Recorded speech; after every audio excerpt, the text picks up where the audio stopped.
Fee reimbursement బకాయిలు చెల్లించమని అడిగిన పాపానికి రేవంత్ సర్కార్ ప్రైవేటు కాలేజీలపై విజిలెన్స్ దాడులకు తెగబడుతోంది. వృత్తి విద్యా కళాశాలపై బెదిరింపులకు ప్రభుత్వం పాల్పడుతుంది. అన్ని కళాశాలలపై విజిలెన్స్ విచారణకు ఆదేశించింది. తమ కళాశాలల్లోకి ఎట్టి పరిస్థితుల్లో పోలీసులను అనుమతించబోమని ఉన్నత విద్యా సంస్థల సమైక్య ఇప్పటికే ప్రకటించింది. ఇక నవంబర్ 3 నుంచి నిరవధిక బంద్కు ఉన్నత విద్యా సంస్థల సమైక్య ఇచ్చిన విషయం తెలిసిందే.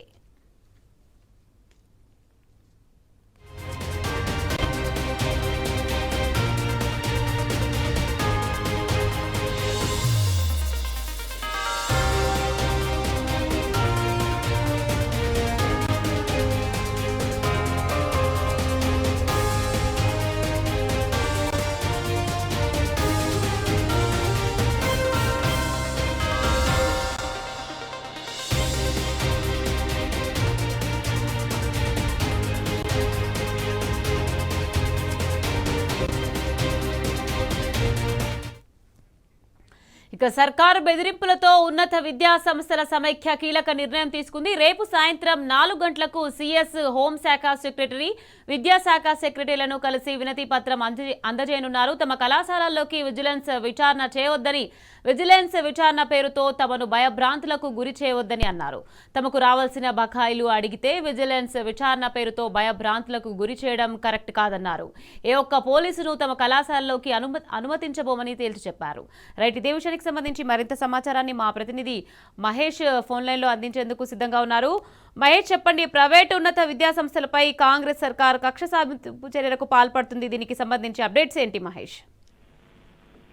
పెండింగ్ ఫీజు రియంబర్స్మెంట్ బకాయిలు విడుదల చేయాలని డిమాండ్ చేస్తున్న వృత్తి విద్యా కళాశాలలపై కాంగ్రెస్ ప్రభుత్వం బెదిరింపు ధోరణికి పాల్పడతా ఉన్నది. అన్ని కళాశాలలపై విజిలెన్స్ విచారణకు ఆదేశించింది. ఇది ఒక రకంగా తమను బెదిరింపులకు గురి చేస్తుందని కూడా ప్రైవేట్ కాలేజీ యాజమాన్యాలను కూడా రాష్ట్ర ప్రభుత్వ తీరుపై ఆగ్రహం వ్యక్తం చేస్తున్నాయి. దాదాపు తమకు టోకెన్లు ఇష్యూ చేసిన 1200 కోట్లకు సంబంధించిన బకాయిలు మేము అడుగుతున్నాం. అందులో కేవలం 300 కోట్లు మాత్రమే ఇచ్చారు.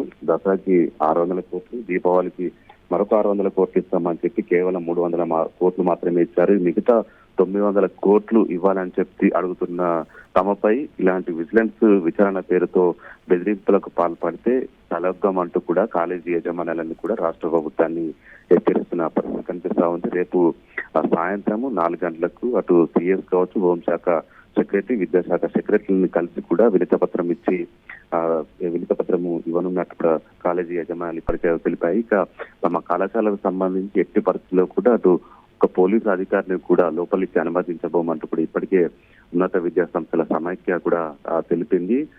తమకు రావాల్సిన బకాయిలు అడిగితే విజిలెన్స్ విచారణ పేరుతో తమల్ని భయభ్రాంతులకు గురి చేయడం అంటే కూడా రాష్ట్ర ప్రభుత్వ తీరుపై ప్రైవేట్ కాలేజీల యజమాన్యాలు ఆగ్రహం వ్యక్తం చేస్తున్న పరిస్థితి అయితే కనిపిస్తా ఉంది. నవంబర్ 1 ఇప్పటికే నవంబర్ 1 లోపు చెల్లించాలని, లేదంటే నవంబర్ 3 నుంచి అన్ని కాలేజీలకు సంబంధించి నిరవధిక బంద్కు కూడా ఉన్నత విద్యా సంస్థల సమైక్య పిలుపునిచ్చింది. ఈ నేపథ్యంలోనే కాలేజీ యజమానులపై రాష్ట్ర ప్రభుత్వ తీరుకోవచ్చు, ఇటు ముఖ్యమంత్రి రేవంత్ రెడ్డి ఇలాంటి విజిలెన్స్ విచారణకు తీసుకొచ్చారని కూడా ఇప్పటికే కాలేజీ యజమానులు రాష్ట్ర సర్కారుపై ఆగ్రహం వ్యక్తం చేస్తున్న పరిస్థితి కనిపిస్తా ఉంది. ముఖ్యమంత్రి వద్దనే విద్యాశాఖను కూడా అంటిపెట్టుకొని ఇప్పటి వరకు కూడా విద్యారంగ సమస్యలకు సంబంధించి ఎలాంటి పరిష్కారం చూపట్లేదు.